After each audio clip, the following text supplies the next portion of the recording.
तालाब की छोटी मछली पर हाथ डाला लो। फाइलों में कोई नोटशीट में इसका कहीं कोई जिक्र नहीं है। जो ये कार्रवाई हुई है वह अधिकारियों को बचाने के लिए हुई है।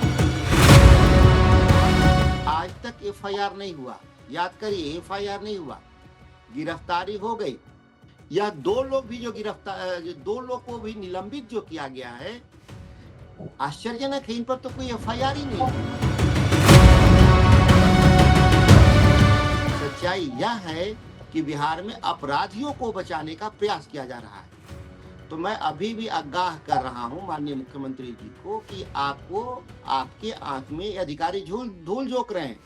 उसमें आनंद किशोर जैसे लोग प्रमुख गुनाहगारों में से हैं। नमस्कार, आप खबर पॉइंट के साथ हैं। मैं हूं परमबीर सिंह।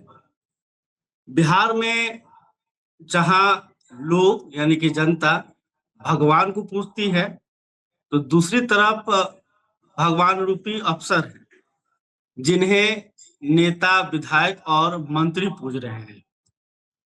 ये हम कह सकते हैं कि जो रिशु श्री का मामला है या रिशु श्री जो पकड़ में आया है, वो बड़ी तालाब की एक छोटी सी मछली है और जो बड़े मगरमच्छ हैं वो अभी पकड़ में नहीं आए।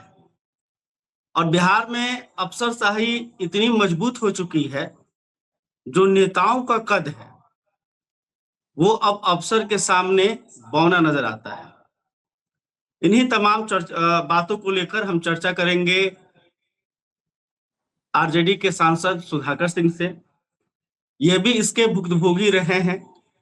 अफसरशाही का इन्होंने कड़ा विरोध किया, जिसके कारण उनको बड़ा त्याग भी देना पड़ा था, मंत्री पद को ठुकराना पड़ा था। सुधाकर जी, आप कैसे देख रहे हैं जो रिशु श्री पकड़ में आया है? देखिए, जो मैं देख पा रहा हूं और मैंने फेसबुक लाइव में भी परसों मैंने कहा भी था कि यह तालाब की छोटी मछली पर हाथ डाला लो।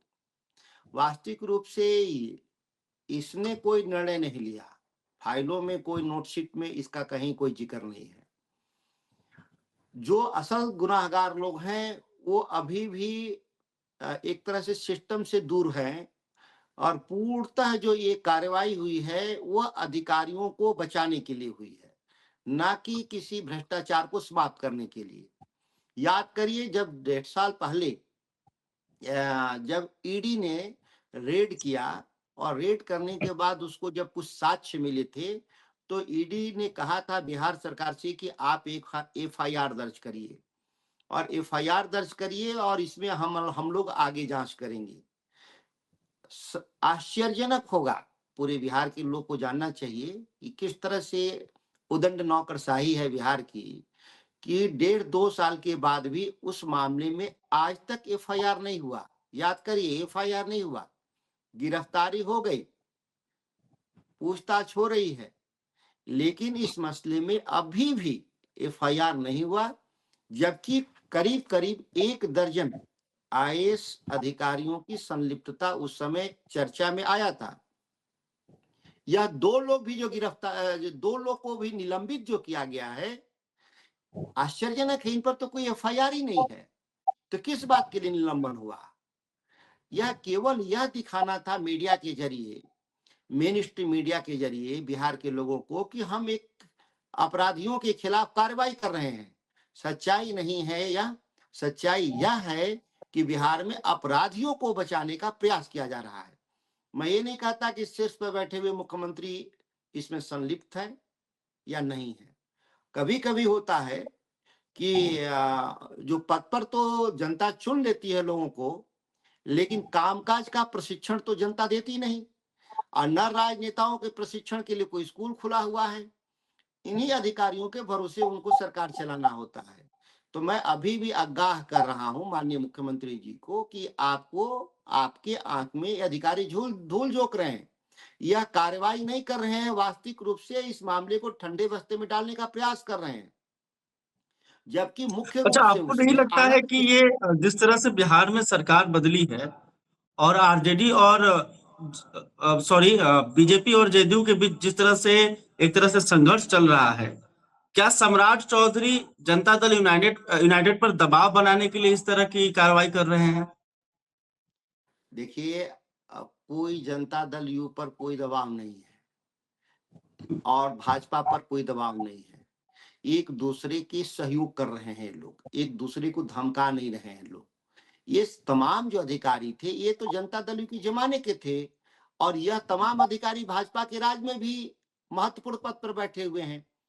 जो मुख्य गुनाहगार दीपक कुमार, जो मुख्य सचिव से रिटायर होकर माननीय मुख्यमंत्री नीतीश कुमार के लंबे समय से अभी भी एडवाइजर के रूप में, सलाहकार के रूप में हैं, नए मुख्यमंत्री के साथ भी वो अटैच हैं और उनके नेतृत्व वाला जो गुट है ब्यूरोक्रेसी का, जो अपार धन अर्जित किया, उसमें कई 1 दर्जन से कम लोग नहीं है, अखबारों में छप भी रहे हैं।